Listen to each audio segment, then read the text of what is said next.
بسم الله الرحمن الرحيم فاسألوا أهل الذكر إن كنتم لا تعلمون আসসালামু আলাইকুম রহমতুল্লাহি ওয়া বারাকাতুহু। আলহামদুলিল্লাহ ওয়াসসালাতু ওয়াসসালামু আলা রাসূলিল্লাহ নবিয়ানা মুহাম্মদ ওয়া আলা আলিহি ওয়া সাহবিহি আজমাইন।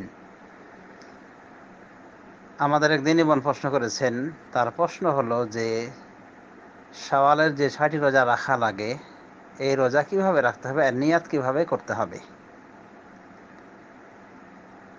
আরেকটি প্রশ্ন ছিল যে তার অতীতের জীবনে বেশ কিছু রোজা ইচ্ছায় অনিচ্ছায় ছাড়া পড়েছে, এই রোজাগুলি থেকে কিভাবে অব্যাহতি নেওয়া যায়, এই রোজাগুলি বিষয়ে কি করণীয়। আমরা বোনের প্রশ্ন দুটি শুনলাম। প্রথম প্রশ্নের উত্তর হলো যে শাওয়াল মাসের রোজার নিয়াত খাস কোনো গদ উচ্চারণ করার প্রয়োজন নাই। নিয়াত হলো মনের সংকল্প, মনের ভিতরে দৃঢ় সংকল্পকেই বলা হয় নিয়াত। আর হাদিসে নিয়াত করতে বলা হয়েছে, কোরআন হাদিসে নিয়াত করতে বলা হয়েছে, নিয়াতের তাগিদ এসেছে কোরআন হাদিসে, কিন্তু নিয়াতের গদ উচ্চারণ আসেনি। এবং এই নিয়াত উচ্চারণ এটি রাসূলুল্লাহ সাল্লাল্লাহু আলাইহি ওয়াসাল্লাম থেকে প্রমাণিত নাই, সাহাবায়ে কেরাম থেকেও প্রমাণিত নাই, কারো থেকে প্রমাণিত নাই, তাবেঈদের থেকেও নাই, এমনকি মুহাদ্দিসিনে কেরামদের থেকেও নাই, এমনকি 4 ইমাম থেকেও প্রমাণিত নয়। সুতরাং নিয়াতের উচ্চারণ বিদআত। তা নাওয়াইতান উসাল্লিয়া হোক বা নাওয়াইতান আসুমা গদান হোক, এই হাস্যকর নিয়াত বর্তমান দিনে রোজা রাখছে আর আগামীকালের নিয়াত করছে, তো এগুলি সবই বিদআত, এগুলির প্রয়োজন নাই। শাওয়ালের নিয়াতে আপনি রোজা রাখবেন, এটা যথেষ্ট। কোনো কাজ করার পূর্বে সেটা জেনে শুনে করা, এটাই হলো নিয়াত। আপনি জোহরের নামাজে দাঁড়িয়েছেন, ওই সময় এতটুকু মানসিকতা যদি থাকে যে এটি জোহরের নামাজ, এরকম জেনে শুনে যদি আদায় করেন, ওটাই নিয়াত। আর রোজার জন্য সাহারি খাওয়াটাই নিয়াত। মিশরের একজন বিখ্যাত আলেমে দ্বীন বলছেন, যিনার নাম সৈয়দ সাবেক কুতুব, যার ফিকহুস সুন্নাহ নামক কিতাব রয়েছে, তো তিনি বলেন যে ব্যক্তি সাহারি খেয়ে নিল সে নিয়াত করে নিল। তার মানে আমরা তো সাহারি খেতে উঠি শেষ রাতের দিকে, আধা ঘন্টা আগে বা 1 ঘন্টা আগে বা 1.5 ঘন্টা আগে। এটা কেন উঠি আমরা? আমাদের কি ভাত খাওয়ার এতই শখ যে রাতের বেলায় আমরা খাবো? হচ্ছে আমরা বাঙালি সাধারণত 3 টাইম খেয়ে থাকি। সকালে নাস্তা করি বেশিরভাগ, দুপুরে ভাত খাই, রাতে ভাত খাই বা নাস্তা করি, রুটি ইত্যাদি খেয়ে থাকি। তো এই যে রাতে স্বাভাবিক নিয়ম ধারাকে কর্তন করে রাতে ওঠা হলো, কেন ওঠা হলো? এটাই হলো নিয়াত। মনের ভিতরে এতটুকু আসলেই যে এই সাহারিটা খাচ্ছি আমি অমুক রোজা বাবদ, যথেষ্ট। নিয়াতের কোনো উচ্চারণের প্রয়োজন নাই, আর এরকম করে কষ্ট করারও দরকার নাই। নিয়াতের উচ্চারণে অহেতুক শ্রম বলে গণ্য হবে তা। তাহলে আপনি আমি শাওয়াল মাসের রোজা জেনে শুনে করলেই হয়ে গেল, যে এই রোজা শাওয়ালের যে 6টি রোজার ফজিলতের কথা এসেছে, সেই শাওয়ালের 6 রোজা রাখতেছি, বা এই রোজাগুলি সেই 6 রোজার অন্তর্ভুক্ত। বাস এতটুকু যথেষ্ট। এক কথা, যেটা করব জেনে শুনে করব, এটাই হলো নিয়াত। দ্বিতীয় প্রশ্ন ছিল যে অতীতের ছেড়ে দেওয়া রোজাগুলি, ইচ্ছায় হোক অনিচ্ছায় হোক, এই রোজাগুলি কি করা লাগবে? এ বিষয়ে উলামায়ে দ্বীন তাদের অধিকাংশ এদিকে গিয়েছেন যে যারা ইচ্ছাকৃতভাবে ছেড়ে দিয়েছে, কোনো ওজর ছিল না, এরা পরবর্তীতে কাজা আদায় করবে। এই রোজাগুলির হিসাব করবে আনুমানিক হারে, প্রয়োজন 2-1টা বেশি ধরবে, এরপরে হিসাব করে এই রোজাগুলি রেখে নেবে। এবং এই রোজাগুলি পরবর্তীতে কাজা আদায় করার সময় যে একসাথে রাখতে হবে এমনটিও নয়, বরং বিরতি দিয়ে অনুভাবে নির্দিষ্ট কোনো মাসেই রাখতে হবে এমনটিও নয়। ইচ্ছা করলে শীতকালে রাখতে পারে, শীতকালে দিন ছোট হয় এবং গরম না থাকার কারণে কষ্টকর হয় না রোজা রাখা, এভাবে রাখতে পারে। বিরতি দিয়েও রাখতে পারে।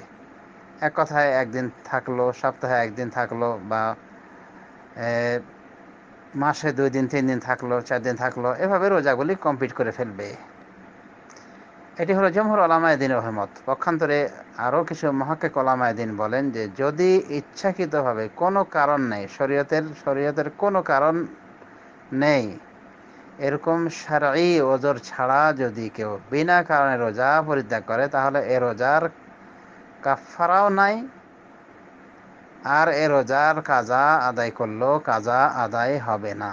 এর একমাত্র পথ হলো আল্লাহর কাছে খাঁটি মনে তওবা করা, আল্লাহর নিকটে এই জঘন্য পাপ থেকে, এই কবিরা গুনাহ থেকে আল্লাহর কাছে পানাহ চাওয়া, কাকুতি মিনতি করে আল্লাহর কাছে পানাহ চাওয়া, আল্লাহ রাব্বুল আলামিনের কাছে মাপ চাওয়া, ক্ষমা প্রার্থনা করা। ইনশাআল্লাহ আল্লাহ রাব্বুল আলামিন আশা করা যায় যে ক্ষমা করে দেবেন। তো এই সমস্ত উলামায়ে দ্বীনের কথা হলো যে এটি এমন একটি পাপ যা রোজার কাজা দিয়ে আদায় হবে না, কাফফারা দিয়ে আদায় হবে না। এর জন্য একমাত্র তওবা ছাড়া আর কোনো উপায় নেই। তারা আরও বলেন যে রোজা একটি নির্দিষ্ট মাসে আল্লাহ রাব্বুল আলামিন ফরজ করেছেন, এটি একটি ইবাদত, নির্দিষ্ট টাইমের ইবাদত। সুতরাং ইচ্ছাকৃতভাবে কেউ টাইমকে অটাইম করে ফেললে সে ইবাদতটি রাসূলুল্লাহ সাল্লাল্লাহু আলাইহি ওয়াসাল্লামের প্রদর্শিত তরিকা অনুযায়ী হলো না। আর যে ক্ষেত্রে রাসূলুল্লাহ সাল্লাল্লাহু আলাইহি ওয়াসাল্লামের তরিকা নাই, সেটি হলো বিদআত। মান আমিলা আমালান লাইসা আলাইহি আমরুনা ফাহুয়া রাদ, যে ব্যক্তি এমন আমল করবে যে আমলে আমার নির্দেশনা নেই, ফাহুয়া রাদ্দুন, সেটাই প্রত্যাখ্যাত। সহিহ মুসলিমের হাদিস এবং ইমাম বুখারী এটিকে সনদবিহীনভাবে উল্লেখ করেছেন।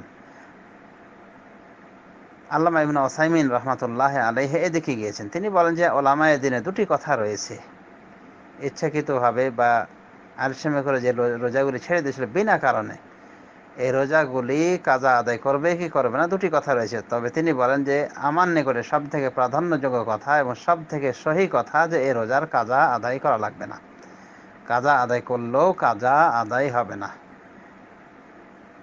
এর জন্য তাওবাই একমাত্র পথ, তওবা করা লাগবে, অর্থাৎ তওবা ইস্তেগফার করবে আল্লাহর কাছে, ইনশাআল্লাহ আল্লাহ ক্ষমা করে দেবেন। এ হলো আল্লামা ইবনে উসাইমিন রাহমাতুল্লাহি আলাইহির ফতোয়া। খুব সম্ভব আল্লামা নাসিরুল আলবানী রাহমাতুল্লাহি আলাইহি তিনিও এদিকে গিয়েছেন যে ইচ্ছাকৃতভাবে যদি কেউ ইবাদত ছেড়ে দেয়, তাহলে ওই ইবাদত আর করে লাভ নাই, ওর কাফারা দিয়েও লাভ নাই। এক কথা, কোনো ইবাদত যদি কাফারা থেকে থাকে, সে কাফারাও চলবে না, অচল। ইচ্ছাকৃতভাবে এভাবে পরিত্যাগ করলে এটা কুফরি হবে। উলামায়ে দ্বীন আরও ব্যাখ্যা করেছেন, বিশেষ করে হাম্বলী মাযহাব উলামায়ে দ্বীন।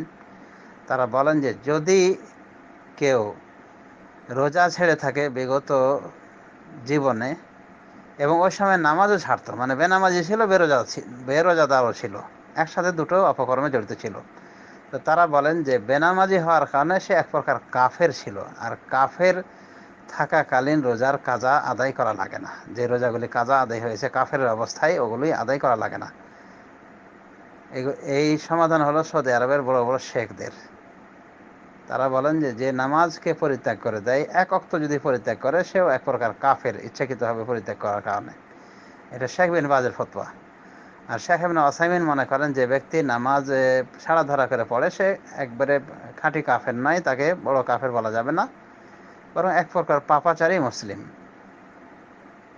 তো সৌদি আরবের একাধিক উলামায়ে দ্বীন এভাবে ফতোয়া দিয়েছেন যে যদি নামাজ ছাড়তো ওই অবস্থায় অতীতের জীবনে, তাহলে ওই রোজার কাজার প্রয়োজন নেই, কারণ নামাজ ছাড়াটা কুফরি, আর কুফরি অবস্থায় সে ওই রোজা পরিত্যাগ করেছে। সুতরাং একজন কাফেরকে যেমন আল্লাহ রাব্বুল আলামিন মাফ করে দেন, ক্ষমা প্রার্থনা করলে আল্লাহর কাছে মাফ চাইলে, তওবা করলে কুফরি থেকে, ঠিক এরকম বেরোজাদারকেও, বেনামাজিকেও আল্লাহ মাফ করে দেবেন যদি গঠনমূলকভাবে আল্লাহর কাছে তওবা ইস্তেগফার করে, কাকুতি মিনতি করে আল্লাহর কাছে ক্ষমা প্রার্থনা হয়, ইনশাআল্লাহ আল্লাহ তাকেও মাফ করে দেবেন।